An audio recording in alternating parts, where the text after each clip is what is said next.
down to this. So this is like an example question from the Eastern Cape from November 2020. So they say the diagram below shows particles A, B, C, and A, B, C, and D.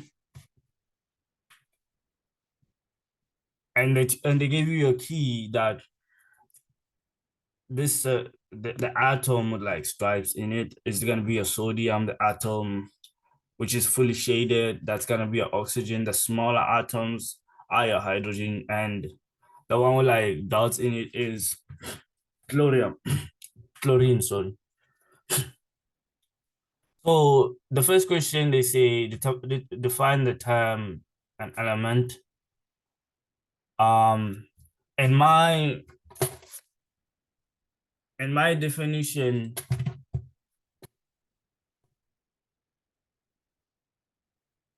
an element is the, how do I say it? Is the smallest unit that maintains its atomic properties. So an element is basically like it's a unit that still contains its atomic properties. So it's basically an atom, since it still has its atomic properties, but it's the smallest one possible. So yeah, they say use the diagram and key to find the answer for the following question. Write down the letter of the diagram that represents a substance that is a solid at room temperature. So I'm pretty sure you know that sodium is a metal, right? Yes, sir. And metals are solids. Every metal except, I think it's every metal except mercury is gonna be a solid at room temperature. So you know that since sodium is a metal and most metals are gonna be solids in room temperature except for mercury. So the substance that's gonna be a solid at room temperature, the letter is A because A contains only sodium atoms. Now they say a mixture that is non-uniform. So and letter C, because isn't that sodium chloride? And salt is room temperature. I mean, salt is a solid at room temperature. Yeah, that also, yeah, I'm sorry. That also is a solid at room temperature. Thank you for that. So a mixture that is non-uniform, you can see that in B, you have your H2O and your sodium. And you can see that the sodium is not bonded to your water molecules. It's just there also floating around. So you can see that B is a non-uniform mixture because it is a mixture, but it it, it has two different molecules or two different substances. In this case, that's going to be your H2O and your sodium atoms. So you just feel free to like correct me if you feel like what I'm saying is wrong, and you can give your opinion. So they say a pure substance consisting of two or more different elements. That's for me, that's gonna be C, since you said sodium and chloride, they're combined. And you can also say like hydrogen gas is a pure substance. But since they say should contain two or more different elements, you have to take table salt, which is NaCl. So in this particular case, your answer is going to be C. A gas, as I've said, hydrogen gas. H alone is just hydrogen, but H2 is hydrogen gas. So obviously it's in the name. You're gonna have D as a guess.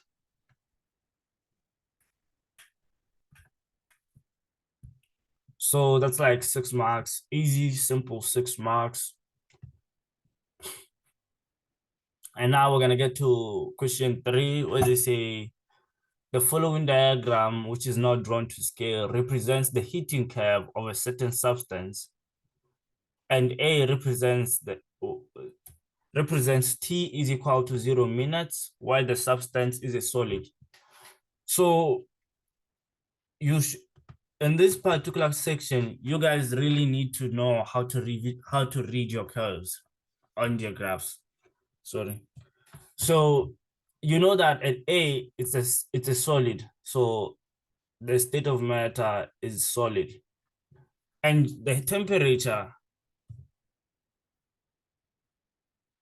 is gonna increase till it reaches this point, and the temperature is gonna stay stagnant for a while. And what do you guys think this indicates when the temperature is gonna stay stagnant for a while and then it's gonna increase again? So is it phase changing because the energy is going to destroy the bond. bonds? Exactly. So since it's a solid, this is gonna represent your phase change from a solid to a liquid.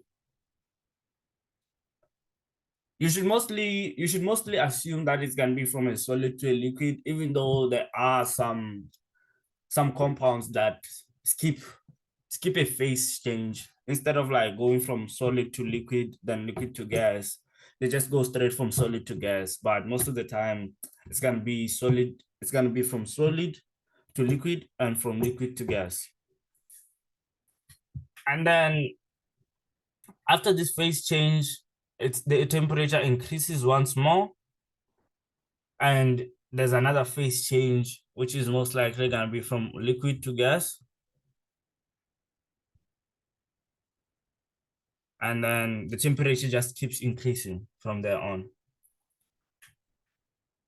So they say define the term melting point.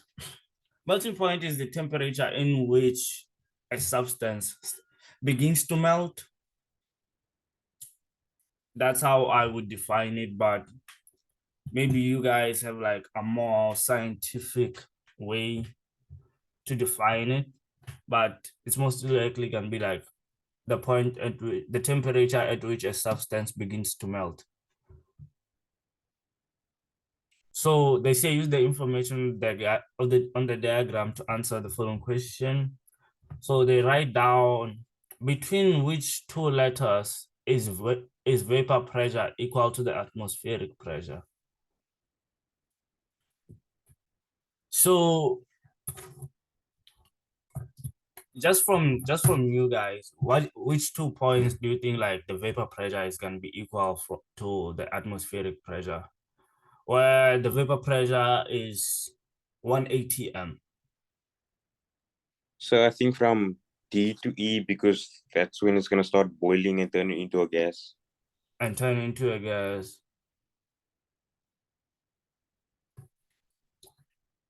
So Trevor, do you agree with that? Yeah.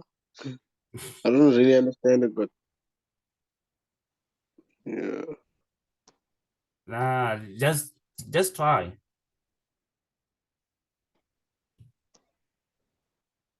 Yeah, T to E. Where it's gonna change from liquid to gas. Yeah. How about when it changes from a solid to liquid? B to C. Yeah, like I'm just asking. Yeah, But, from solid to liquid. but honestly, it is correct. That's why like they are gonna be equal. But I'm just trying to get you to understand it instead of like, just guessing. Like it is correct when a substance starts to boil, That's why the vapor pressure is going to be equal to the atmospheric pressure. So like just use that concept in your head whenever you hear about like vapor pressure and atmospheric pressure. But I Yeah. think thank you, Hendrix, for your answer. No So problem, sir. yeah, it's gonna be from D to E.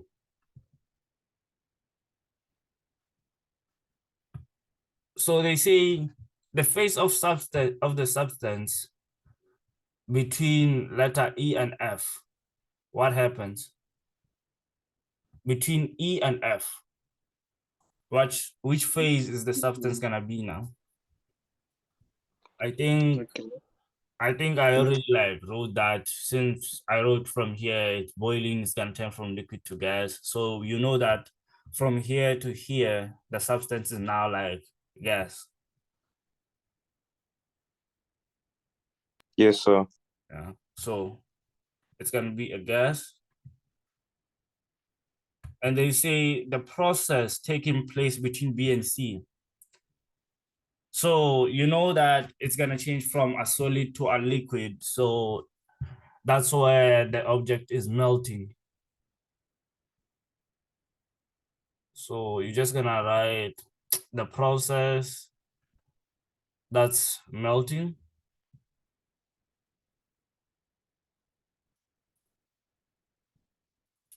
And then now they say, is the energy absorbed, released, or unchanged during D and E? So here, when the temperature is going from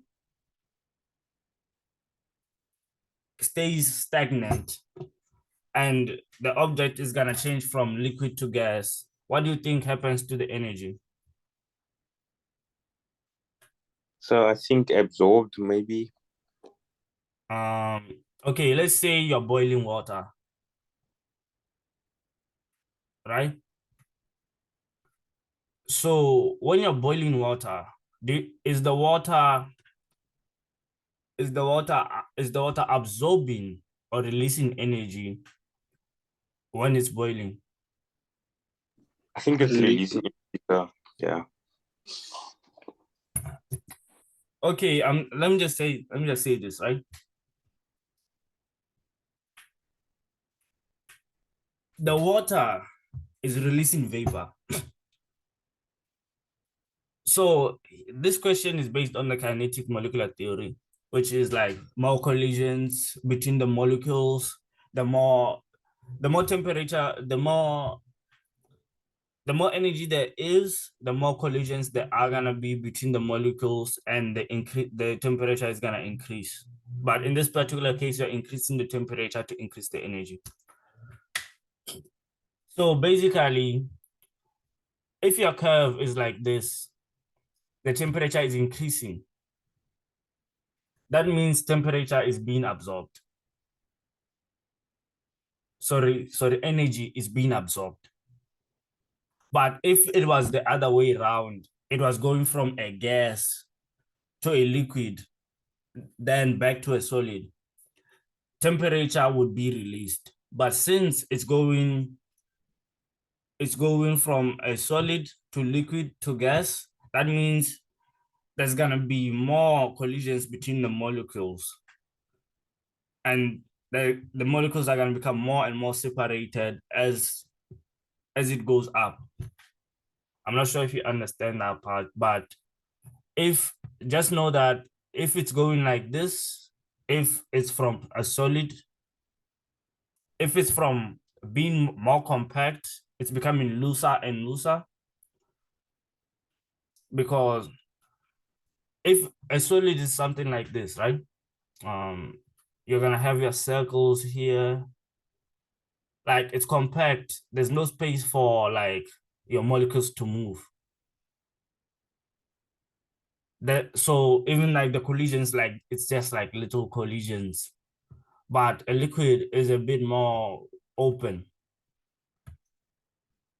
So there's much more space for your molecules to move around and collide with each other. Then a gas is going to be something a bit more like this. As you can see, like, the more separate they are, the temperature is increasing. Sorry, the energy is increasing. Energy increases when going from a solid to a gas, and energy decreases, negative energy, when you're gonna go from a gas to a solid. So just know that it's gonna be energy is being absorbed. So they say state how spaces between the particles change between letter A and B. So I basically just explained it for you. Between letter A and B, the spaces between the particles are gonna increase. Since like I explained for you, like, this is a solid, this is a liquid, and this is gonna be your gas. So I'm pretty sure you understand that part, right? Why I Yes, say sir. spaces are gonna increase.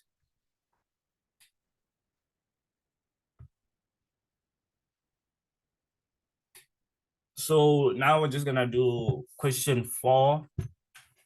So they say below the Aufbau diagram of an unknown atom, study the diagram and answer the following question.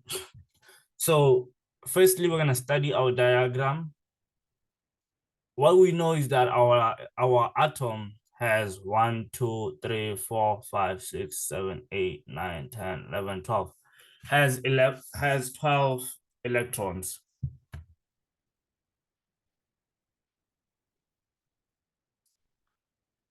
Since they did not state anything about your atom being an ion or something of that nature, you're going to assume that the number of electrons is equal to the number of protons. So you're going to assume that this is a neutral atom.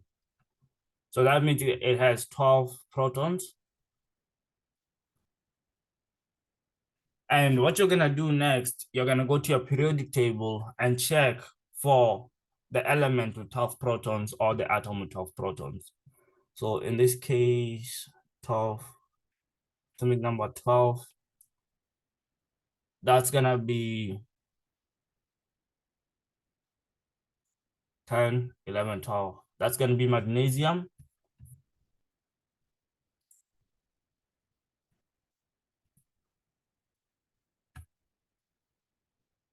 So you already so just from this structure alone, you can manage to find so much information about your atom.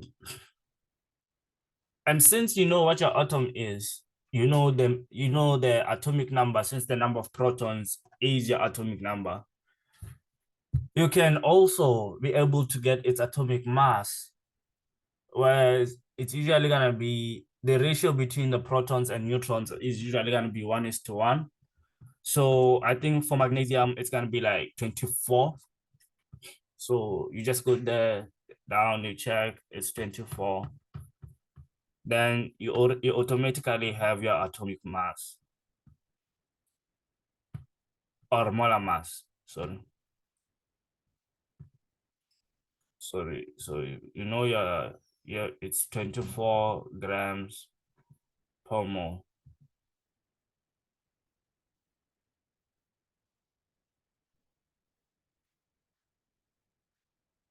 So every time when they say study the diagram, study this, study that, try to get as much information out of the diagram before you actually go to attempt to answer the questions, because that's gonna make the questions way more simpler for you to answer.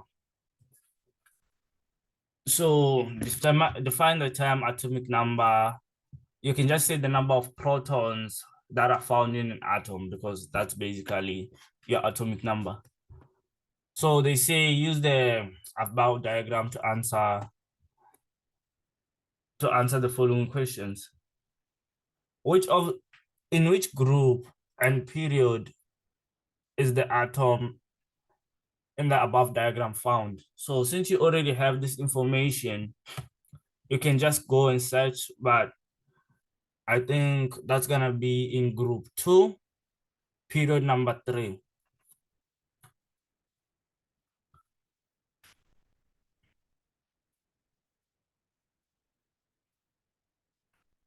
So here it's gonna be group 2,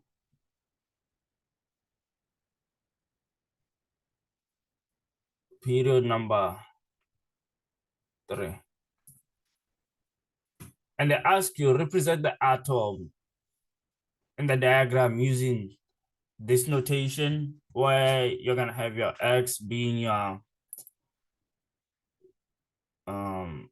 being your element, A, that's gonna be your atomic mass, molar mass, and Z as your atomic number. So you're gonna in this notation, you're gonna have your Mg, and here it's gonna be 24 and 12.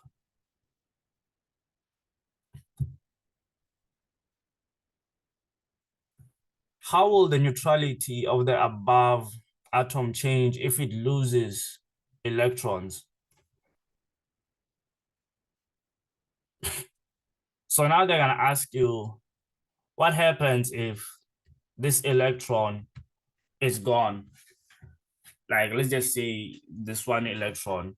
Is your atom gonna become positive, or is it gonna become negative? Is it gonna be a cation, cation, or an anion? So I think it'll be a cation. yeah, it's gonna be a cation because magnesium is a metal, so it's gonna be a cation. It's gonna be ready to receive electrons, even if they tell you like it's gonna lose electrons. So write down the sp notation of an ion of the atom represented. I'm not sure if I remember how to write like the sp notation, but you know how to? No, sir. sp notation.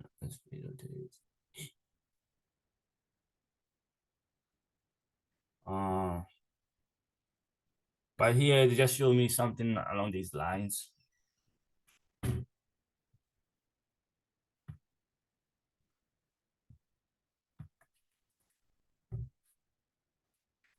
Oh, sorry, wrong question. Are we still gonna do that empirical formula question or no?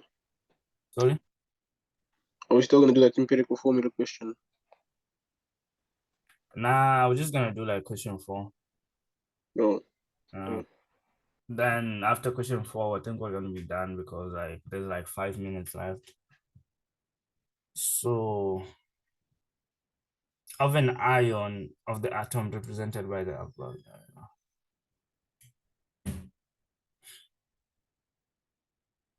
So let me just check this. Mr. Hendricks, have you ever have you made like a question like this in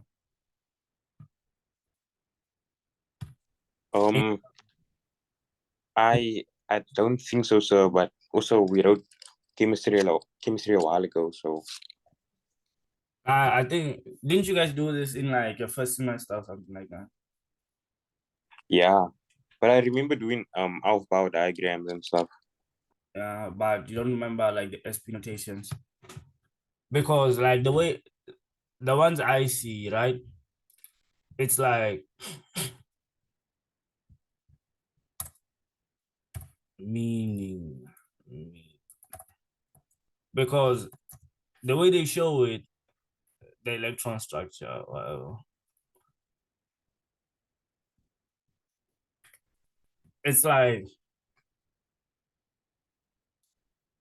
it's at my level, so I'm not sure if at your level you draw it the same way.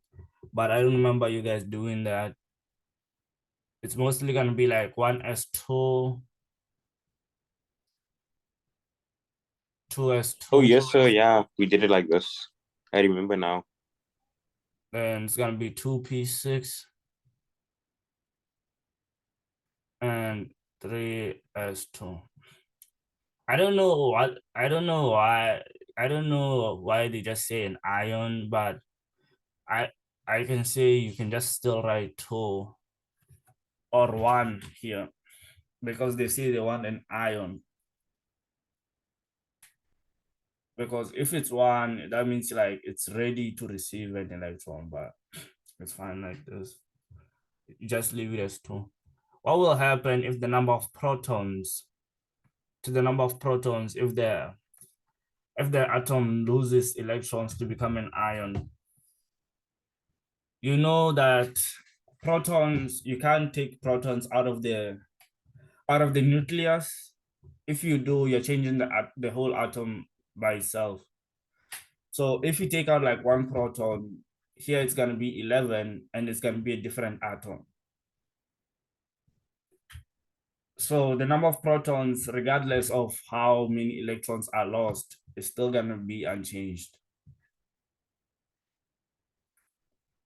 Let me just stop this.